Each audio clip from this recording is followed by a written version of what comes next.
Well, it's already hometowns, and you know how the saying goes, time flies when you rush through a season. So this week, Grant's going to meet the families and make the all-important decision of who he wants to send to fantasy suites and witness what's usually the part of the season where everything starts falling apart. And this preview, we even get a scary Italian dad. Wait, no, not that one, a new one. Plus, there's a bonus look at the end of the season that will have you saying, oh, that's it, that's just more of the same footage we've seen before. So let's take a look at this preview and see what we can find out. And, as per usual, please, no posting any outright spoilers in the comment section below unless you can back it up with sleuthing, and a link to the full preview is in the description. Oh my God! It's Hometowns week, and for me, this week is everything. I'm really happy. I'm falling for you. Okay, so Grant is meeting the families, but arguably the biggest hometown of the week has to be Latias. The editors are going to throw a few different storylines our way, including potentially tough dads, but at the end of the day, Latia is still the frontrunner, with Juliana coming in as the only real competition for that spot. But with the new information, at least new to Grant, that Latia is a member of the Mormon faith and has only ever dated Mormon men before, there's real potential for a shift here, because Grant doesn't know what the family's reaction will be to him not being a Mormon. Here though, everyone seems welcoming, but you never know. However, as the preview goes on, we will get a clearer understanding of how this ends up. Otherwise, we have Dina's hometown at the Chicago Pumpkin Fest, then we see Grant's visit with Zoe's family, where I can't wait for them to ask, so, what did you two do for your one-on-one? Give us all the details. Moving on. Family is big to me because it's something that I feel like I've been missing. You seem really happy. For me to propose to a woman, I'm falling in love with you. I have to feel comfortable around their family. So Grant says that if he's going to propose to someone, he needs to feel comfortable around their family. And it's poignant that they throw this audio over his time with Latia, where here she says she's falling in love with Grant on this bench. And if you followed my preview breakdowns before, you know on this channel we love a good bench in the previews. Cause sitting down on one of these benches is always the time at the end of a hometown where the holy Bachelor commandments state, number 6, thou shalt always end a hometown by saying you're falling in love with the lead, or thou shalt not get a fantasy suite. But the kiss and Latia's love declaration does tell us something important, that the day must go well enough for it to even get to this point. I feel like if Latia's family came in and said, oh, you're not a Mormon, this is a problem, we don't want this, or whatever, that the end of the date would have a much different tone. Not to mention the preview would be blasting us with tidbits from that drama, which it doesn't. Instead, it shifts to some potential drama from a different hometown, which we'll see right ahead. Oh my God! I think this man is my forever guy. You just kissed my daughter? I'm an Italian dad. He's not just a dad, he's an Italian dad. So this feels a little fishy to me. They have Grant come in with what I'm sure is an Italian food offering to the Italian dad overlord, but unfortunately he then makes the horrible mistake of kissing his daughter in front of him. Still, come on. There's a big part of me that thinks this is actually a joke and the dad is just yanking Grant's chain. You know, sorta like this scene. You said I'm funny. How the am I funny? What the is so funny about me? Tell me what's funny. Get the out of here, Tommy. You mother I almost had him. Now, that doesn't mean he's going to be easy on Grant, just that, in my opinion, this is likely not going to be as tough as the preview makes it out to be. But Mr. Pascarosa still has some things to say to Grant. I'm an Italian dad. We protect our own. I got a problem on my hands.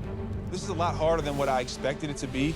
Her family are just protective. They do not bring anyone into their family just because. So Dina's family is protective, and Juliana's dad has a problem on his hands. But this, again, seems edited. Like, he might be saying, if you hurt her or break her heart, then I've got a problem on my hands. hands, as opposed to just you being here means I've got a problem on my hands, sort of like what's implied. All of this doesn't mean much, it's not a clear indication of anything, even though they throw wildly dramatic music on top of it. Like Dina's family saying they're protective and don't just bring anyone in doesn't mean they don't want to bring Grant in. Maybe they say that and go, but we love you two together and would be happy for you to join the family if that's what Dina wants. But let's keep going. The family not buying in could be a make or break situation.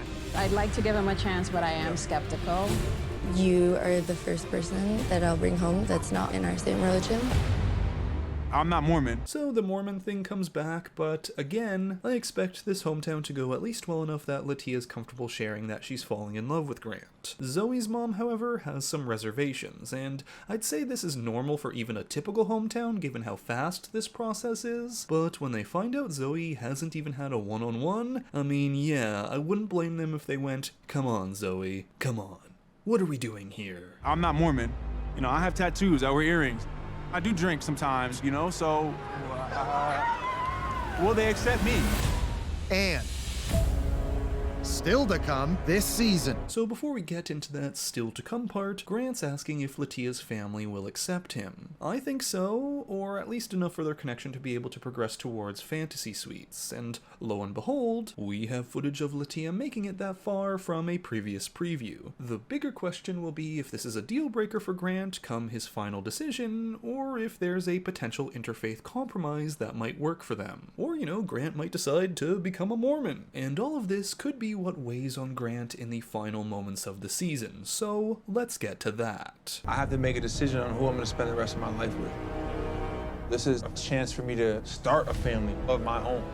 I love both of these women equally, but I could only choose one. Well, as we've seen in previews before, the finale is all about Grant not knowing his decision right up to the last second. But now we do have a little more context as to what might be the reason why. It could be that Latia has been the clear frontrunner the whole way, but this religious discussion and what their potential lifestyle might have to look like for both of them to be happy could be what's causing some doubt. We'll see as the remaining episodes move along, but I'd be shocked if this decision wasn't between Latia and Juliana. Dina, and especially Zoe, just don't have as strong a connection in my mind, plus we do have footage of Juliana not on one, but two final filming location dates, which indicates a date for each of the final two episodes, aka she's in the top two. Okay, but up ahead now is more footage with Grant's dad that we've seen before. They honestly don't give us much extra in this mid-season preview, which is a bummer, so I'm just going to jump to the end and then we can talk eliminations. I went to bed last night thinking I knew what I wanted,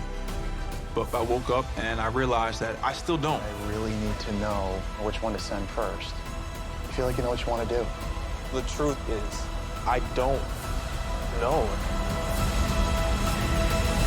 And there the preview ends, with Grant still deciding right up to the last second. Nothing really new to talk about here other than Grant thinking he's made his decision the night before and then being unsure when he woke up. And with that, the only thing I can grab onto is maybe whoever he has his final date with, like whoever goes last of the final two, leaves him thinking he's decided on them, but then the next day he's still unsure. But okay, what about the hometown's elimination? For me, I'm gonna put Zoe out there for this one. As I see it, it makes the most sense. She's had the least amount of time with Grant, but I will say I'm basing this on opinion. There is no footage of either Zoe or Dina shown in the final filming location from any of the other previews. So if you're thinking otherwise, you might be right. But I will say, at the end of the day, does it even matter? Because Grant seems to be split between two ladies and two ladies only, which I think is true even now. So unless their names are either Latia or Juliana, they're going to be going home at some point. So that's it for this preview breakdown for week 6 of The Bachelor and Hometowns. Thanks for watching, and if you enjoyed the video, make sure to give it a like, comment your thoughts down below, and subscribe to the channel for more content. And until next time, Bachelor Fantake out. You just kissed my daughter? Get the out of here, Tommy. You mother... I almost had him.